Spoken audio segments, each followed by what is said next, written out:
The following essay reflects what appear to be the best estimates we can make, according to what everything we know collectively indicates the world was like on one particular not-so-special day in what some now refer to as the late Neolithic period. On this particular day, the Kurgan were already an ancient people.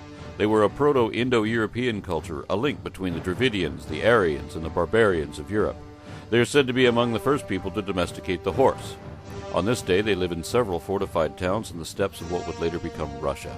Some of these towns had hundreds of stone houses dug into the hillsides in defensible locations. There they protect themselves and their animals from the elements and from invaders, should anyone be fool enough to attack such a place. For they are themselves invaders and will one day expand their territories as far west as Ireland. On this same day, people already in Ireland were building great megalithic tombs which now populate the Irish countryside. They also constructed cliffside fortresses, and they had brewers serving beer. Even in the new Stone Age, beer and wine were already commercially available in most of the known world. This was also the time when those who would become druids began to devise plans for even bigger, more impressive structures. These would be known as Callanish in their homeland and Stonehenge in England, where the most significant structure to date was a system of raised wooden walkways built over the moors. The English were also in an agricultural revolution, having just recently adopted farming practices that were already well established throughout the rest of Europe and the Near East. By this time, modern men had already been living in Europe for tens of thousands of years, ever since those known as Cro-Magnon replaced the Neanderthals. Now they themselves have also been replaced, being divided and absorbed into the new cultures of the area. But they left their ancient wooden huts behind for archaeologists to find, as well as all their monuments and their wonderful cave paintings rendered so very long before. The great bears and other terrible beasts have all been driven off or killed in the dozens of centuries since. Times have changed dramatically in the last few thousand years. The cold summers, long forgotten, most of these people now live in a relatively comfortable existence with little or no state government and answering only to lesser deities and one goddess usually considered to be the mother of the earth. Life in Europe is very different now. It's more secure and centered around farming, where the height of technology at the moment are hand plows crafted in hard wood, and on this day there are people everywhere.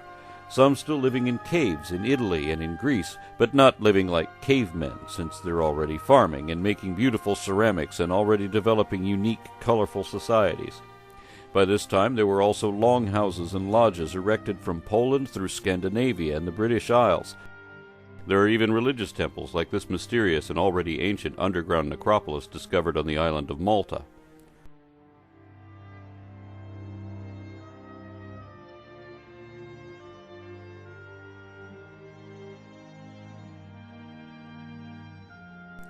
Far to the west, in the Americas, most of the native tribesmen still live exactly as their ancestors had for hundreds of generations, except for the fact that the giant cats, mammoths, and even horses are all gone from this land, mostly due to archaic hunters of the past.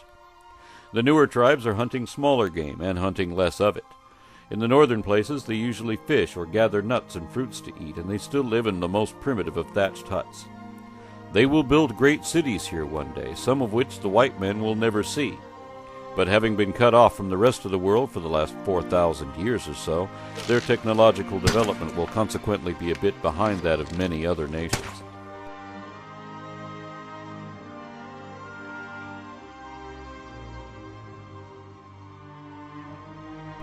In the southern climes, a more advanced culture is arising. In Mexico, for example, already accomplished farmers have bred a new species of maize, corn, which will be a staple thousands of years into the future.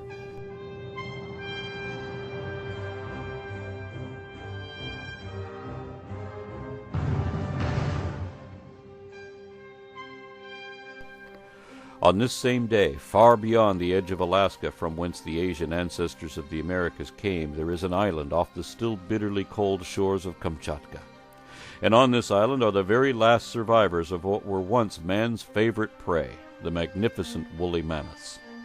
Trapped here since sea levels rose at the end of the last epoch, they would remain isolated and undiscovered by anyone until finally slipping into extinction here too, around the time that our current calendar was adopted in Rome.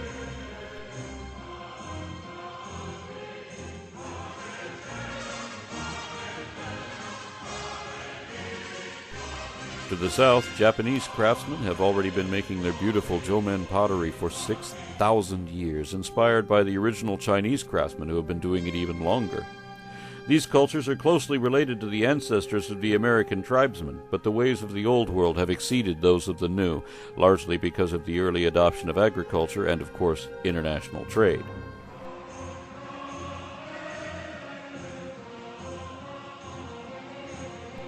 At this time, Austronesian fisherfolk are sailing to a new home on the island of Formosa. But there are few, if any, tribes living on the more remote islands of the South Pacific, not even in New Zealand, where on this day the giant moas still roam, along with the largest eagles the world has ever known. Like the Americans, Aborigines have also been cut off entirely from the world market. By this time, they've been living in Australia longer than any legend can retell. There, too, the great beasts of the past are all gone, the last of these being the killer goannas, giant, man-eating lizards even bigger than crocodiles. Most of these were eliminated by cunning men who would not be consumed.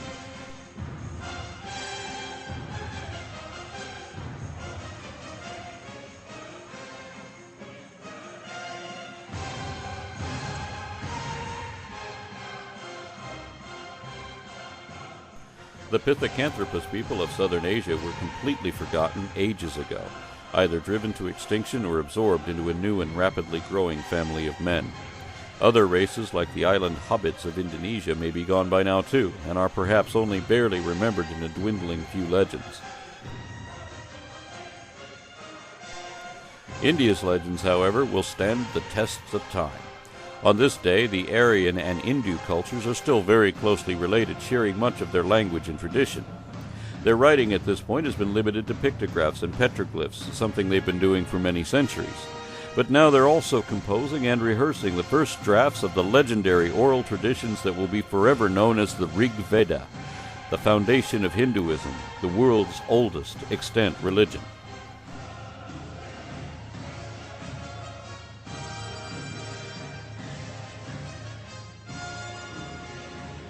We next look at Africa. It is the ultimate mother country because men have lived here since the dawn of our age. The very first concepts of mathematics, art, and geometry all originated here more than 60,000 years earlier and 20,000 years before any foreign art of this kind appeared anywhere else.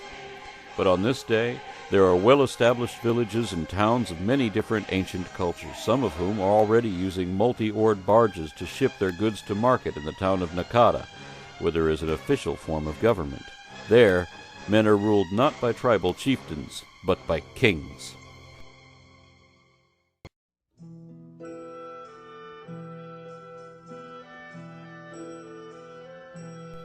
In another 800 years or so, the climate of North Africa and the Middle East will change dramatically, becoming a desert. But today, it is still a fertile, green, and well-watered land. Here may be found the most advanced societies of any on earth.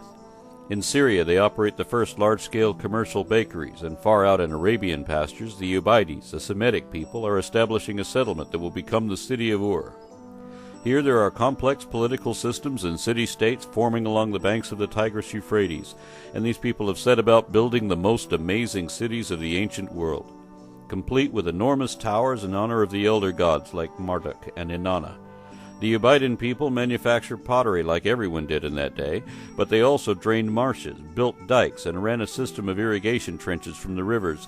They grew wheat and barley for bread and beer, kept farm animals, invented weaving machines, made leather and metal goods, and sold produce in huge markets. That's right, that's 4 for the gourd. 4? For this gourd?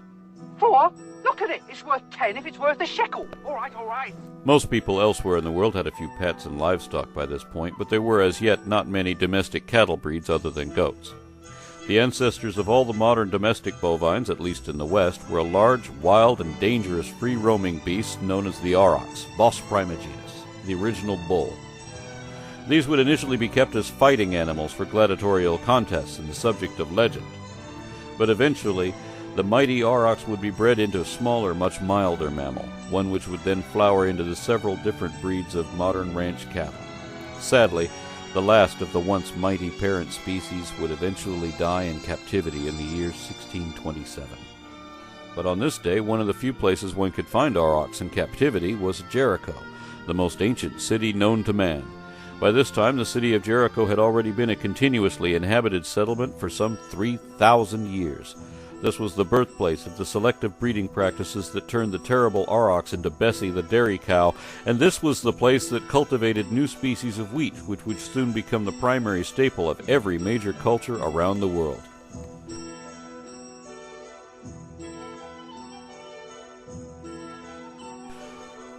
To each of these societies thriving around the globe so long ago, the world of their grandfathers' grandfathers was already ancient, just as Ecclesiastes described it to be. And on this particular day, Sunday, October 23rd, 4004 BC, no one alive would have believed that this was the first day, or that the earth had just been created that morning.